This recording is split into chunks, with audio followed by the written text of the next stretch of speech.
ஜெய் சாயிரம். ஜெய் ஜெய் சாயிரம். நம்ம சாயன்பர்கள் எல்லாரும் எப்படி இருக்கீங்க? எல்லாரும் நல்லா இருப்போம். ஓம் சாயிரம். நம்ம சாயன்பர்கள் அனைவருக்கும் வணக்கங்களோடு நன்றிகளோடு உங்கள் காயத்ரி.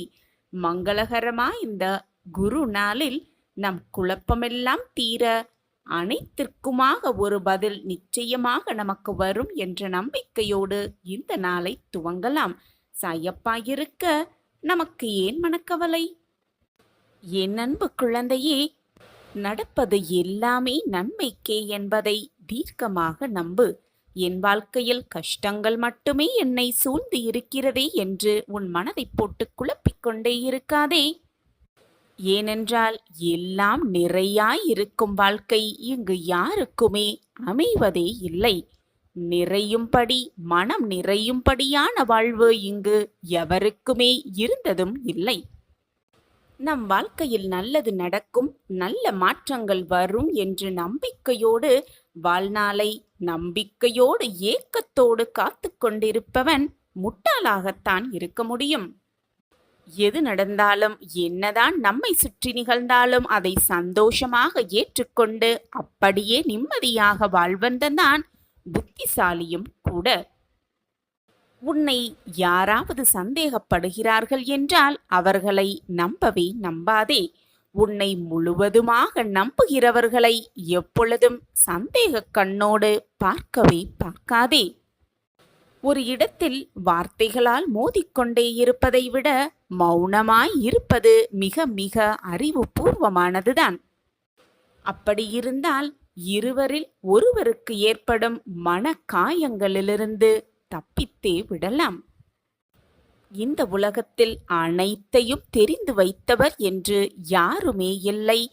எதுவுமே தெரியாதவர் என்று இந்த உலகத்தில் எவருமே இல்லை. நல்லதே நடக்கும், நடப்பது அனைத்தும் நன்மைக்கே என்பதை தீர்க்கமாக நம்பு. நான் உனக்கு அருகிலேயே எப்பொழுதும் இருந்து கொண்டே இருப்பேன் என்பதையும் முழுவதுமாக நம்பு. காத்திரு.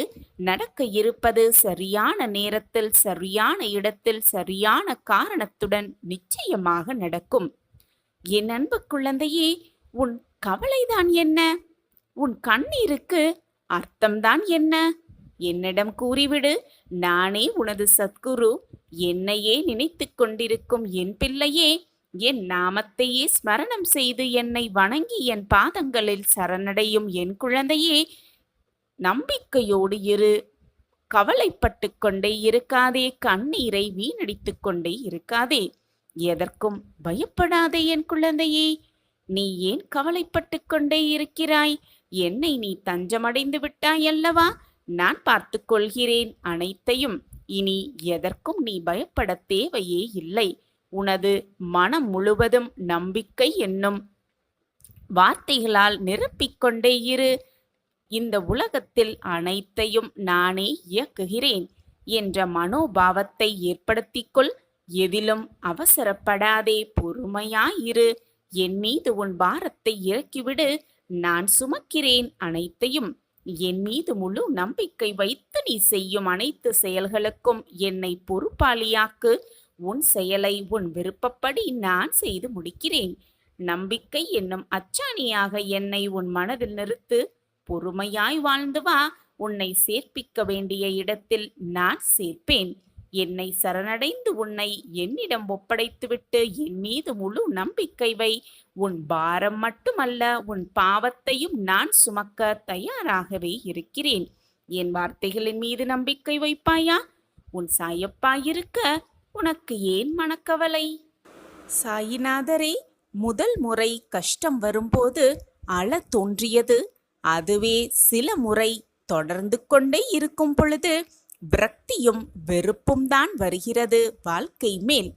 ஆனால் கஷ்டங்கள் மட்டுமே வாழ்க்கையாகும் பொழுது, வாழ்க்கையே கஷ்டங்களாகவே இருக்கும் பொழுது புன்னகைதான் வருகிறது வாழ்க்கையை பார்த்து. இதுவரை கஷ்டத்தை மட்டுமே அனுபவித்து வந்த என் பிள்ளைக்கு உன் விருப்பம் நிறைவேற மிகப்பெரிய மாபெரும் திருப்பத்தை நான் ஏற்படுத்தப் போகிறேன். உன் வாழ்க்கையில் பல அதிசயத்தக்க மாற்றங்களை நான் உருவாக்கப் போகிறேன் என் அன்பு பிள்ளைக்காக. சந்தோஷமாக இரு, நிம்மதியாக இரு. உன் வாழ்க்கை மாறத்தான் போகிறது. இத்தனை நாட்களாக உன் வாழ்வில் நல்லது நடப்பதற்கு தடையாக இருந்த அத்தனை விஷயங்களையும் நான் சரி செய்து விட்டேன். உன் வாழ்க்கையில் இது அவ்வளவுதான். என் வாழ்க்கை முடிந்துவிட்டது. இனி என் வாழ்க்கையில் முன்னேற்றம் என்பதே இல்லை. என் வாழ்க்கையே சூறாவளி போல இருக்கிறது. நான் எப்படி மற்றவர்களுக்கு உதவி செய்ய முடியும்? என்னை சூழ்ந்து எப்பொழுதும் கஷ்டங்கள் மட்டுமே இருக்கிறது என்பது போன்ற எதிர்மறை சிந்தனைகளையும் எதிர்மறை எண்ணங்களையும் எதிர்மறை சொற்களையும் சொல்வதை முதலில் நிறுத்திவிடு. உனக்கு துணையாக எப்பொழுதுமே உன் சாய்பாபா இருக்கும் பொழுது நீ கேட்ட அனைத்தையும் நான் உனக்கு செய்து கொடுக்கத்தான் போகிறேன். நீ எதிர்பாராத அனைத்தையும் உன்னிடம் கொண்டு வந்து சேர்க்கும் வேலையை உன் சாயப்பா நான் எடுத்திருக்கிறேன். நீயே ஆச்சரியப்படும் அளவிற்கு பல நல்ல மாற்றங்களை உன் வாழ்வில் நிகழ்த்தியே தீருவேன். நீ கேட்டதையெல்லாம் கொடுத்து நீ விரும்பியதையெல்லாம் உனக்கு நிறைவேற்றி உன் முகத்தில் ஆனந்தத்தை பார்க்கவே நான் ஆசையோடு காத்து கொண்டிருக்கிறேன். நடக்குமா நடக்காதா, கிடைக்குமா கிடைக்காதா என்று நீ சந்தேகித்த ஒரு விஷயத்தை உனக்கு நடத்தி காட்டவும் உன் கையில் கொண்டு வந்து சேர்க்கவும் நான் ஆவலோடு காத்து கொண்டிருக்கிறேன். உன் வாழ்க்கையில் அடுத்த கட்டத்தை நோக்கி முன்னேற்ற பாதையில் நீ அடியெடுத்து வைத்து விட்டாய். இனி உன் வாழ்வில் எல்லாமே ஏற்றமிகு மாற்றம்தான். இதுநாள் வரை அனைத்து கஷ்டங்களையும் பார்த்த உனக்கு இனி இன்பமயமான சந்தோஷமான மிக ஆனந்தமான வாழ்க்கையை அமைத்து கொடுக்கப் போகிறேன். ஆரம்பத்தில் நீ என்னை நோக்கி வரும் பொழுது எந்த ஒரு விதமான நம்பிக்கையில்லாமல் எதிர்பார்ப்பில்லாமல் மற்றவர்கள் கூறுகிறார்களே, மற்றவர்கள் எடுத்துரைக்கிறார்களே என்றுதானே என்னை நோக்கி வந்தாய்.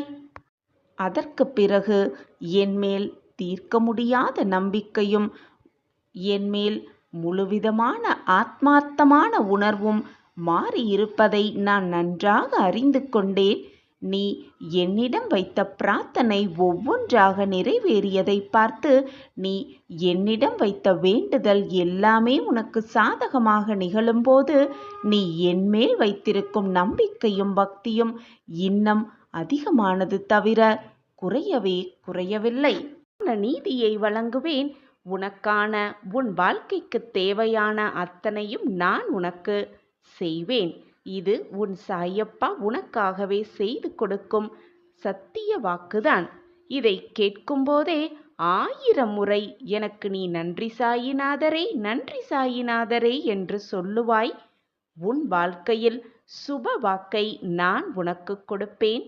நான் உனக்காகவே நிச்சயமாக நீதி வழங்குவேன். நான் எடுத்த எடுப்பிலேயே எல்லாத்தையும் அனைத்தையும் முடித்து விடமாட்டேன். நின்று நிதானமாக ஒரு காரியத்தை செய்வேன். அதனால் உனக்கு சற்று கால தாமதமாகுவது போலத்தான் தோன்றும். ஆனால் நடப்பது நடந்தே தீரும். அதுவும் நன்மையாகவே உனக்கு நடக்கும். நீ கேட்டவுடன் நீ நினைத்தவுடன் எதுவுமே நடக்காத காரணத்தால் நீ தடுமாற ஆரம்பித்திருக்கிறாய். நம் வாழ்க்கையில் எதுவுமே நடக்காதோ, நடக்காமல் போய்விடுமோ, சாயப்பா நமக்கு உதவாமல் விட்டுவிடுவாரோ என்பது போன்ற குழப்பமான மனநிலையில் உன்னையே குழப்பிக் கொண்டிருக்கிறாய். அந்த தடுமாற்றம் உன் மனதை அலைக்கழிக்க செய்கிறது. உன்னை ஒரு இடத்தில் உட்கார விடாமல் நிலைக்குலைய செய்து கொண்டிருக்கிறது என்பது உனக்கு புரிகிறதா? அல்லது புரிந்தும் புரியாதது போல இருக்கிறாயா? உனக்கே தெரியும், மிக நன்றாகவே தெரியும். சாயப்பாவிடம் வைத்த பிரார்த்தனையோ வேண்டுதல்களோ எதுவாக இருந்தாலும் சர்வ நிச்சயமாக நடக்கும் என்பது உனக்கு தெரிந்திருந்தும் ஏன் இந்த குழப்பம்? நான் உனக்காகவே வருவேன். உனக்காகவே அனைத்தையும் செய்வேன். நீ என்னதான் தைரியமாக இருந்தாலும் உன் நிலையற்ற மனம் சாயப்பா செய்துவிடாமல் விட்டு விடுவாரோ என்ற ஒரு விதமான குழப்பம் உன் மனதை போட்டு குழப்பிக்கொண்டே இருக்கிறது. என் பிள்ளையே, மனதை முதலில் ஒரு நிலைப்படுத்து. தேவையில்லாத சிந்தனையை உன் மனதில் ஓடவிட்டு கொண்டே இருக்காதே. அமைதியான மனம்தான் நல்ல எண்ணங்களை சிந்திக்கும், நல்ல எண்ணங்களை வளர்த்து கொள்ளும். அமைதியில்லாத மனம் தேவையில்லாத சிந்தனைகள்தான் எப்பொழுதும் சுழன்று கொண்டே இருக்கும், தேவையில்லாததை மட்டுமே செய்து கொண்டே இருக்கும். எனவே மனதை முதலில் நிம்மதியாக வைத்துக்கொள். உனக்கு தேவையானது அனைத்தையும் நான் பார்த்து பார்த்து செய்து கொண்டே இருக்கிறேன். உனக்கு எது தேவையோ அதை நான் உனக்கு சர்வ நிச்சயமாக கொண்டு வந்து சேர்ப்பேன். இது உன் சாயப்பா உனக்காகவே செய்து கொடுக்கும் சத்திய வாக்குதான். இப்பொழுதுமே தெளிவாக இரு. நீ எடுக்கும் முயற்சியை எந்த பொழுதும் கைவிட்டு விடாதே. தெளிவான மனதிற்கு எது சரியான வழி, எது சரியான பாதை என்று மிக தெளிவாகவே தெரிந்துவிடும். மனதை முதலில் பண்படுத்த பழக வேண்டும். அப்படியென்றால் என்ன சாயிநாதரே என்று கேட்கிறாயா? தினமும் காலையும் மாலையும் தியானம் செய். நேற்றைய பொழுது முடிந்துவிட்டது, இன்றைய பொழுதை எவ்வளவு பயனுள்ளதாக மாற்றமைக்க முடியும் என்று சிந்தனை செய்வதால் நம் வாழ்வில் நிம்மதிக்கு எப்பொழுதும் பஞ்சமே இருக்காது, மகிழ்ச்சிக்கு எப்பவும் பஞ்சமே வராது. வாழ்க்கையில் எப்படி முன்னேறலாம், வாழ்வை எப்படி உயர்த்தலாம் என்பதை முதலில் திட்டமிட வேண்டும். அந்த திட்டப்படி காய்களை நகர்த்தி வாழ்க்கையில் வெற்றியை அடைய வேண்டும். இதுதான் வெற்றி அடைவதற்கான மிக சிறந்த ரகசியமாகவே இருக்கும். அதிலும் இலக்கில் கவனமாக இருக்க வேண்டும். பிடிச்ச வாழ்க்கையை, தனக்கு பிடித்த வாழ்க்கையை வாழ்பவனே மிக மிக அதிர்ஷ்டசாலி. எந்த வாழ்க்கையாக இருந்தாலும், தனக்கு என்ன வாழ்க்கை கிடைத்திருந்தாலும் தனக்கு பிடித்த மாதிரி வாழ்க்கையை வாழ்பவனே புத்திசாலியாகிறான். மாற்றங்கள் என்ற ஒன்றே இந்த உலகத்தில் இறைவன் தோற்றுவித்த மாறாத நியதி.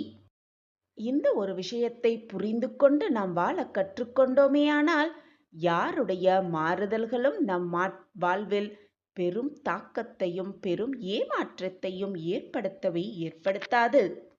எப்பொழுது உன் சாயி தேவாவிடம் பேசும் பழக்கத்தை நீ ஏற்படுத்திக் கொள்கிறாயோ அப்பொழுதிலிருந்து தனிமையாக இருக்கிறோமே என்று உன் மனம் வருந்தவே வருந்தாது. நான் தான் உனக்கு துணையாக இருக்கிறேனே, பின் எப்படி உன் மனதிற்கு அந்த ஏக்கம் வரும்? நான் எப்படி வரவிடுவேன்? நான் உன்னோடு எப்பொழுதும் பேசிக்கொண்டுதான் இருக்கிறேன். நீ என்னை உணர்ந்து கொள். நடப்பது எல்லாம் நன்மைக்கே. கூடிய விரைவில் நீ நல்ல செய்தியை, மகிழ்ச்சியான செய்தியை நிச்சயமாக கேட்பாய். நீ இன்னும் உன் இழப்பை நினைத்தே வருந்திக் கொண்டிருக்கிறாயே. உன் இழப்பு என்பது மிக பெரியதுதான். ஆனால் அதற்காக அதையே நினைத்து கொண்டிருந்தால் எல்லாம் சரியாகிவிடுமா? அல்லது ஏதாவது மாறிதான் விடுமா? நன்றாக சிந்தித்துப் பார். உன்னிடம் இருந்து போன எந்த பொருளுக்காகவும் எப்பொழுதுமே வருந்தாதே. என்றோ ஒரு நாள் அது உன்னை விட்டு போகத்தான் போகிறது, அல்லது நீ அதை விட்டு போகத்தான் வேண்டும். இதுதான் வாழ்க்கையின் நியதி. எதுவுமே நிரந்தரமல்ல. உலகமே நிரந்தரமல்ல. உன் உடலும் உனக்கு நிரந்தரம் அல்ல. ராஜாக்கள் கூலிகளாக ஆவதும் கூலிகள் ராஜாக்கள் ஆவதும் தான் உலக இயல்பு. உலகம் மாறிக்கொண்டேதான் இருக்கும். எது உன்னிடம் இருந்து பறிக்கப்பட்டதோ அதை போன்று 1000 மடங்கு உனக்கு கிடைக்கும். நான் கிடைக்க வைப்பேன். அது கிடைக்க நீ தைரியத்தோடு இருக்க வேண்டும். தன்னம்பிக்கையை இழந்துவிடக்கூடாது. உன்னுடைய தைரியத்தையும் இழக்காமல் விடாமுயற்சியோடு போராடும் குணத்தோடு இருக்க வேண்டும். அப்பொழுது உன்னிடம் இருந்து எது பறிக்கப்பட்டதோ, உன்னிடம் இருந்து எது விலகி சென்றதோ அதை போன்ற 1000 மடங்கு உனக்கு நான் கிடைக்க செய்வேன். இது உன் சாயப்பாவின் சத்திய வாக்குதான். எல்லோருக்கும் எல்லாமும் வரத்தான் போகிறது என்பதை உணர்ந்து கொண்டால் இது போன்ற இன்பத் துன்பங்களில் நீ சிக்கிக்கொள்ளவும் மாட்டாய், வேதனைப்படவும் மாட்டாய். நீயும் வேதனைப்பட்டு கொண்டு உன்னை சுற்றி இருப்பவர்களையும் வேதனைக்கு ஆளாக்க மாட்டாய். எல்லாவற்றையும் நடுநிலையோடு நின்று கவனித்து வருவாய். எல்லாம் புரிகிறது. ஆனால் இன்னமும் எனக்கு கஷ்டம் தொடர்கிறதே, நான் என்ன செய்வது என்ற கேள்வி உன் மனதில் மீண்டும் மீண்டும் எழுது கொண்டே இருக்கிறது. என்னிடம் கேள்வியாக அதை கேட்டுக்கொண்டே இருக்கிறாய். குழந்தையே, ஒருவேளை நீ தொடர்ந்து துன்பத்தையே அனுபவிக்க நேர்ந்தாலும் இதுவும் அந்த சாயியின் அனுகிரகம் என்று நினைத்துக்கொள். கஷ்டம் வருவதும், கஷ்டம் வந்தால் சாயி தேவா நம்மை நெருங்கிக் கொண்டு வந்திருக்கிறார் என்பதை புரிந்து கொள். இந்த துன்பம் உனது கடந்த கால தவறுக்கு நீ கொடுத்துள்ள விலை என்பதை உணர்ந்து கொள். எப்போதும் சாயி பாபாவே ஆகிய என்னப்பா என்னுடன் கூடவே இருக்கிறார். என் வாழ்க்கையை மீட்டெடுப்பார். எந்த துன்பத்திலும் என்னை காப்பாற்றுவார். எனக்காக அவர் உழைத்து கொண்டே இருப்பார். என்னை வெற்றியடைய வைப்பார் என்ற நம்பிக்கை வார்த்தைகளை, உறுதிமொழிகளை உனக்குள் எடுத்துக்கொள். நீ நினைப்பது போல், உன் சொற்கள் போல் எல்லாமே உனக்கு சாதகமாகவே முடியும். நான் உன்னுடன் தான் இருக்கிறேன். என் பார்வை எப்பொழுதும் உன் மீதுதான் இருக்கிறது. என்னை மீறி எதுவும் தவறாக முடியாது குழந்தையே. ஒன்றை நன்றாக புரிந்து கொள் என் கண்மணியே. மனக்குழப்பமாக இருக்கும் பொழுது மௌனமாக இரு. மனம் கஷ்டமாக இருக்கும் பொழுது தைரியமாக இரு. அப்பொழுது நீ அதிலிருந்து மிக சுலபமாக வெளியே வந்துவிடலாம். மனக்குழப்பமாக இருக்கும் பொழுது அதற்கு சிறந்த அருமருந்து என்ன தெரியுமா என் குழந்தா? சிந்தனையை துணை கொண்ட தனிமைதான். தனிமையாக இரு. உனக்கு அனைத்துமே புரியும். வாழ்க்கையும் புரியும். உன்னுடைய வாழ்வும் புரியும். எப்பொழுதுமே உன்னுடைய மனசாட்சிக்கு மட்டும், உன்னுடைய மனதிற்கு மட்டும் நீ உண்மையாக இருந்தால் போதும். அடுத்தவர்களுக்கு, உன்னை சுற்றி இருப்பவர்களுக்கு உன்னை நிரூபிக்க வேண்டிய அவசியமே இல்லை. தனிமையில் ஆறுதல் கூட யாருமே இல்லை என்று நினைத்து புலம்பாதே. உனக்காக நீ தனிமையில் இருக்கும் பொழுது உனக்கு ஆறுதல் அளிக்க ஏதாவது ஒரு ரூபத்தில் நிச்சயமாக நான் வருவேன். வந்து உனக்கு என்னுடைய ஆசிர்வாதத்தையும் உன் மன வலியை போக்கும் மருந்தையும் நிச்சயமாக தருவேன் என்று நம்பிக்கையோடு காத்திரு. அதற்கு பொறுமை மிக மிக அவசியம். நீ மனக்குழப்பமாக இருக்கும் பொழுது, மனதால் அழுது கொண்டிருக்கும் பொழுது என் மனம் என்ன பாடுபடுகிறது என்பதை வார்த்தைகளால் சொல்ல என்னால் முடியவே இல்லை என் பிள்ளையே. உன்னுடைய மனவலி, உன்னுடைய மனவேதனை அனைத்தையும் என்னால் அதை தாங்கிக் கொள்ள முடியும் என்று என்னுடைய பெயரை சொல்லி அந்த வலியை தாங்கிக் கொள்ள எனக்கான மன வலிமையை கொடுங்கள் சாயிநாதரே என்று கேட்கிறாய். குழந்தையே, உன் வலியை நான் தாங்க மாட்டேனா? உன் கண்ணீரை பார்த்த அடுத்த நொடி உன் அருகில் வந்து உன் மனவலியையும் உன் மனவேதனையும் நிச்சயமாக தீர்ப்பேன். சாயிநாதரே, உங்கள் பெயரை சாயி சாயி என்று சொன்னாலே போதும் என்னுடைய அனைத்து வலிகளும், பிரச்சனைகளும், மனவேதனையும் மனக்குழப்பமும் தீர்ந்துவிடும் என்று என் பிள்ளையாகிய நீ சொல்லும் பொழுது நான் எப்படி உன்னுடைய மனவேதனையையும் மனவலியையும் தீர்க்காமல் இருப்பேன் என்று நம்புகிறாய்?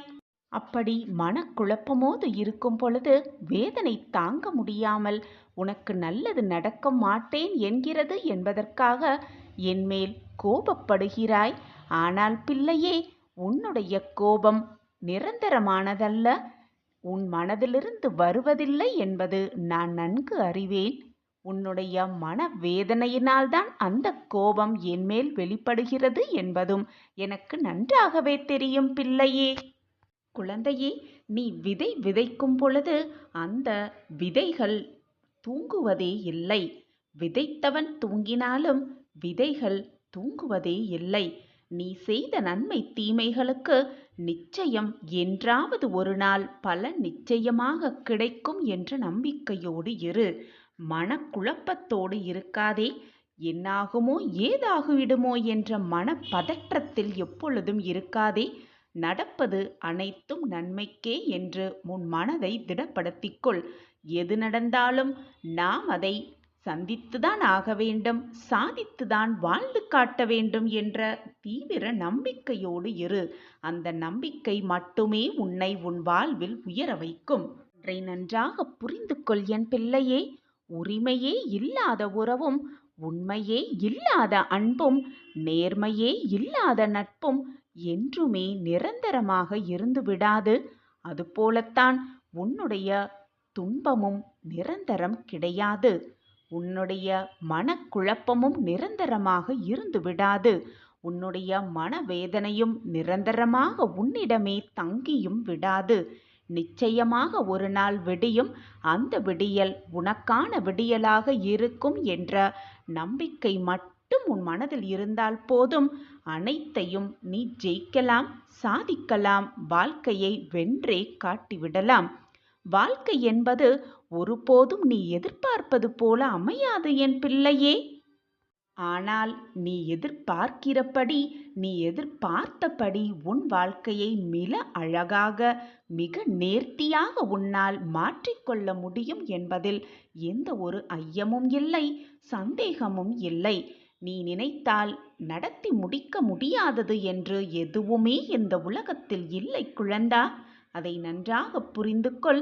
நீ எதை சாதிக்க நினைத்தாலும் நான் உனக்கு உறுதுணையாக இருப்பேன். நம்பிக்கை மட்டும் உன் மனதில் இருந்தால் போதும். அனைத்தையும் உனக்கு சாதிக்கும் வழியை நான் காட்டுவேன். யாரையும் தெருவில் கிடக்கும் காகிதமாக நினைத்து தவிர்த்து விடாதே. நாளையே அது பட்டமாக கூட மாறலாம். அப்பொழுது நீயும் சரி, நானும் சரி, சற்று நிமிர்ந்துதான் பார்க்க வேண்டும் அந்த பட்டத்தை. எனவே யாரையும் மிக எளிதாக கீழ்த்தனமாக நினைத்து விடாதே. இந்த உலகத்தில் உள்ள அனைவருக்கும் ஒவ்வொரு குணாதிசயம் இருக்கும், ஒவ்வொரு வல்லமை இருக்கும். நீ மகிழ்ச்சியாக இருக்கும் பொழுது உன்னை சுற்றி 1000 பேர் இருந்தாலும் அது உனக்கு பிரயோஜனப்படாது. நீ துன்பத்தில் இருக்கும் பொழுது உனக்கு ஒரு வார்த்தையாக ஆறுதல் சொல்லும் அன்பை நீ பெற்றிருந்தால், உறவை நீ பெற்றிருந்தால், அதுதான் மிக பொக்கிஷமான உறவாகவே இருக்கும். போலையும் உன்னையும் நான் சரிசமமாகத்தான் நடத்தி கொண்டிருக்கிறேன். உனக்கு கேட்பதையெல்லாம் கொடுத்து, உனக்கு ஆசைப்பட்டதெல்லாம் வழங்கி, உன்னை சிம்மாசனத்தில் கம்பீரமாக உட்கார வைக்கப் போகிறேன் என் பிள்ளையை. அனைத்து பிரச்சனைகளையும் எப்பொழுதுமே உன் தலையில் வைத்துக்கொண்டு சுமந்து கொண்டே சென்று கொண்டிருந்தால் அதற்கு காரணம் நீதான். உனக்கு பிரச்சனைகளை கொடுத்தவர்கள் அல்ல அதற்கு காரணம். நீதான் தேவையில்லாததையெல்லாம் உன் தலையில் சுமத்தி கொண்டு நான் பிரச்சனையிலேயே வாழ்ந்து கொண்டிருக்கிறேன், என் வாழ்க்கையில் சோகங்கள் முடிவதே இல்லை, எப்பொழுதும் பிரச்சனைகள் இருந்து கொண்டே இருக்கிறது என்று புலம்புவதால் நான் என்ன செய்ய முடியும் குழந்தையே? உன் வீட்டிலும் உன் வாழ்க்கையிலும் நடக்கும் பிரச்சனைகள், அனைத்து பிரச்சனைகளையும் உன் தலையில் சுமத்தி வைத்துக்கொண்டு உன் வேலையையும் நீ சரிவர செய்யாமல் உன்னை சுற்றி இருப்பவர்களையும் மனக்குழப்பங்களோடு வைத்துக்கொண்டு நான் கஷ்டத்தை அனுபவித்து கொண்டிருக்கிறேன் என்று உன் வேலையை கூட செய்யாமல் இருப்பதால் நீயே உன்னை காயப்படுத்தி கொண்டிருக்கிறாய். உன்னை சுற்றி இருப்பவர்களையும் மன வேதனைப்பட வைக்கிறாய். உன்னுடைய அன்றாட வேலைகளை கூட நீ செய்ய முடியாமல் போனால் அதற்கு காரணம் உன்னை சுற்றி இருப்பவர்கள் அல்ல, உனக்கு பிரச்சனைகளை கொடுத்தவர்களும் அல்ல, நீயேதான் என்பதை தீர்க்கமாக புரிந்து கொள். என் குழந்தையே, நீ அழும் பொழுதும் வேதனைப்படும் பொழுதும் என் மனம் துடிக்கின்ற துடிப்பு வேறு யாருக்குமே தெரியாது, எனக்கு மட்டுமே தெரியும். பொறுமையோடு காத்திரு கண்மணி. உன் காதில் நல்ல செய்தி வரும் நேரம் வெகு தொலைவில் இல்லை, எல்லாம் கூடி வரும் நேரம் பார்த்து நீ நான் கஷ்டங்கள் மட்டுமே அனுபவித்துக் கொண்டிருக்கிறேன், என் வாழ்க்கையில் சந்தோஷம் என்பதே இல்லை என்று புலம்பிக் கொண்டிருக்கிறாய். முதலில் புலம்புவதை நிறுத்திவிடு. வரப்போவதை நினைத்து எவ்வளவு மகிழ்ச்சியாக இருக்க முடியுமோ அவ்வளவு மகிழ்ச்சியாக இருந்து பழகு. வருவதை நினைத்து பயப்படாதே, முடிந்ததை நினைத்தும் வருந்திக் கொண்டே இருக்காதே. இப்பொழுது இந்த நொடி எவ்வளவு சந்தோஷமாக இருக்க முடியுமோ அதை அனுபவித்துக்கொள். உன் வாழ்வில் கூடிய விரைவில் ஒரு நல்ல திருப்பம் வந்தே தீரும். அனைவருக்குமே அற்புதமும் அதிசயம் நடக்கும். ஆனால் எல்லாவற்றுக்கும் சில காலமும் சில நேரமும் எடுக்கத்தான் செய்யும். அதுவரைக்கும் நீ பொறுமையாக இருக்கிறாயா என்பதுதான் நான் உனக்கு வைக்கும் சோதனை. உனக்கு வைக்கும் மிக பெரிய பயிற்சி. நீ என்னை இறைவனாக நினைத்தாலும் சரி, கடவுளாக நினைத்தாலும் சரி, உன் அப்பாவாக நினைத்தாலும் சரி, உன் தாயாக நினைத்தாலும் சரி, நான் உன்னை எப்பொழுதும் என்னை மட்டுமே சிந்தித்துக் கொண்டிரு, என்னை மட்டுமே பூஜித்துக் கொண்டிரு என்று எப்பொழுதும் சொன்னதே இல்லை. அதற்கு மாறாக நீ என்மேல் எவ்வளவு நம்பிக்கை வைக்கிறாயோ அதற்கு பல மடங்கு மேலாக நான் உனக்கு நல்லதை மட்டுமே செய்வேன் என்ற நம்பிக்கையோடு இரு. உன் மன வேதனைகள் அனைத்துமே விரைவில் உன் மனதை விட்டு நீங்கிவிடும், மறைந்தும் விடும். நீ நினைக்கும் அனைத்துமே நிறைவேறிவிடும். மனசஞ்சலம் கொள்ளாதே என் பிள்ளையே.